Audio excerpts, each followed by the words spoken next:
Hello there, and welcome to Pets Aplenty. Today on the channel, you'll learn about the Cane Corso, an unrivaled guard dog with high intelligence, trainability, and a noble demeanor. We've gathered all this information to help you make an informed decision if you find yourself drawn to this beautiful dog. Before we continue though, we would love for you to become a member of the channel by clicking on the join button down below. You can also review the perks of Pets Aplenty membership after clicking the join button. Now, let's get into the video. The breed's history.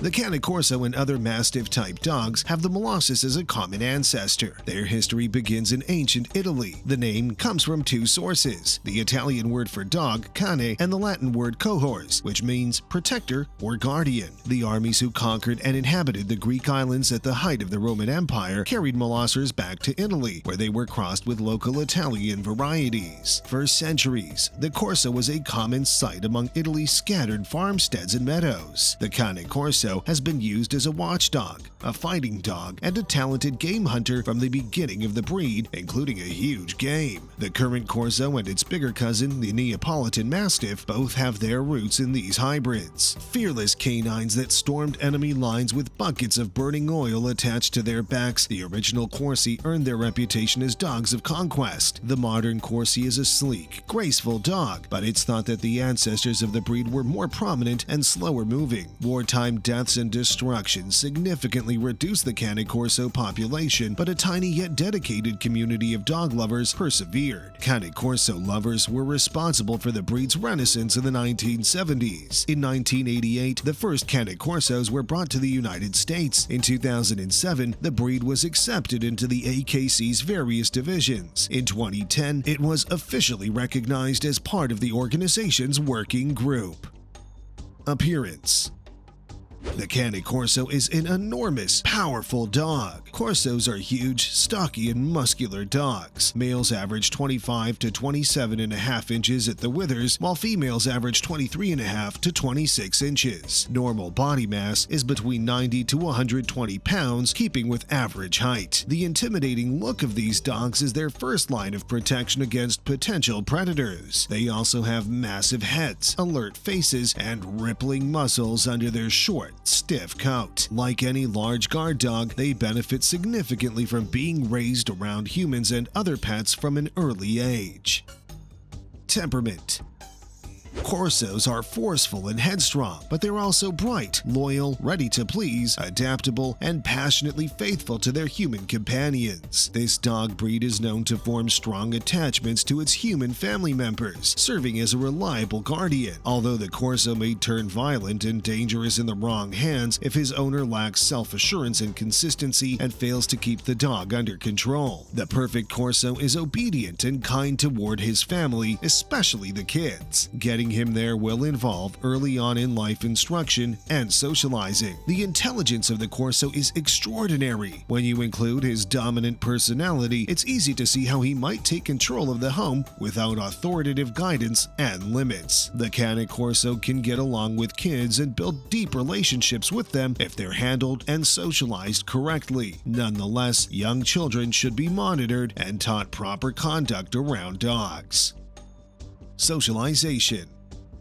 A dog's ability to distinguish between harmless conduct and situations that call for a defensive reaction improves the more you socialize him. A dog with the inappropriate temperament for the breed is a Corso that loses its composure under pressure. Meanwhile, the Italian breed standard for the Corso calls for the dog to remain aloof when approached and only defensive when a genuine danger is present. Corso is expected to perform well under intense pressure as a working breed. The Corso may get along well with other pets if he's socialized with them early on in life. Still, he is likelier to see other animals as prey and attempt to kill them. Protecting the pets of your neighbors from him is a top priority. From puppyhood on, teaching your Cane Corso to be relaxed while meeting other canine companions is essential. You should obtain a dog of the opposite sex if you decide to get a second one, whether it's a Cane Corso or another breed. In a nutshell, the Corso, like other dogs, benefits significantly from early socialization, preferably beginning when the dog is 4 months old and including exposure to a wide variety of people, places, and things. Your Corso puppy will develop into a well-adjusted dog if you take the time to socialize with him or her from an early age.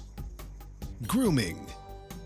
The Cane Corso has a double coating of short fur. The undercoat, which changes in length according to the environment the dog lives in, sheds throughout the year, notably during shedding season in the spring. It's best to get your Corso used to being wet at a young age if you want to bathe him often. As a young puppy, give him a weekly bath and teach him the command bath so that he comes to anticipate and enjoy the process. At the very least, twice a week, you should brush your Cane Corso's teeth to eliminate tartar and the germs it harbors. If your Corso's ears are red with a foul smell, it might mean you have an infection, so check them every week. A cotton ball wet with a mild pH-balanced ear cleanser should be used to wipe out your dog's ears whenever you inspect them. Nothing should be put into the ear canal. The external ear should be cleaned. If your dog doesn't naturally wear down his nails, you should trim them once or twice a month to avoid painful rips and other issues. The best time to start acclimating your Corso to being handled is when he's a young pup and can be gently rubbed and checked. Dogs are sensitive to being handled, especially around their feet and mouths. Instilling a good association with grooming by providing plenty of praise and treats will make veterinarian visits and other handling forms much simpler. When you are grooming, be on the lookout for any indications of infection such as redness, soreness, or inflammation on the skin, nose, mouth, eyes, and feet.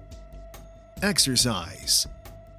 Cane Corsos require extreme workouts to stay lively and determined. Daily exercise will help maintain the Cane Corso physically and psychologically healthy. He requires cerebral and physical stimulation, otherwise unpleasant conduct may occur. Many Cane Corsos participate in agility, obedience, dock diving, protective sport, and tracking activities. A brisk walk, or better yet, run of at least 1 mile in the morning and evening will keep their health and muscle tone. A Cane Corso, whether a puppy or an adult, responds well to games of fetch and, for younger children, to assist with holding the leash. They were bred to work and are happiest when given a task to complete. If you don't have a task for a Cane Corso to perform, it can find its own and end up digging holes and eating your possessions.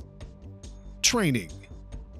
Puppy courses and early training benefit all dogs, giant and powerful breeds like the Cane Corso too. They won't grow up as the dominant family member if they're taught to obey the rules. While at it, remember that Cane Corsos are very emotional dogs that learn best when shown love and affection rather than being subjected to punishments or severe training.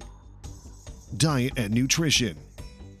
High-quality dog food, store-bought or homemade with your vet's supervision, should be appropriate for your Cane Corso. 4 to 5 cups of dry dog food per day are recommended for an adult Cane Corso. Splitting it between 2 meals may help prevent gas and stomach twisting. Find out what kinds of human foods your dog can eat and what types he can't. If you're worried about your dog's nutrition or weight, it's best to see a doctor. There must always be access to potable water. Keep an eye on your dog's calorie intake and weight, since certain canines are predisposed to becoming overweight. While treats may be a helpful teaching tool, excessive doling out might lead to weight gain. Always seek advice from your veterinarian on whether or not you should alter your pet's eating schedule, the quantity of food, food type, or exercise regimen if you see a weight increase. Health.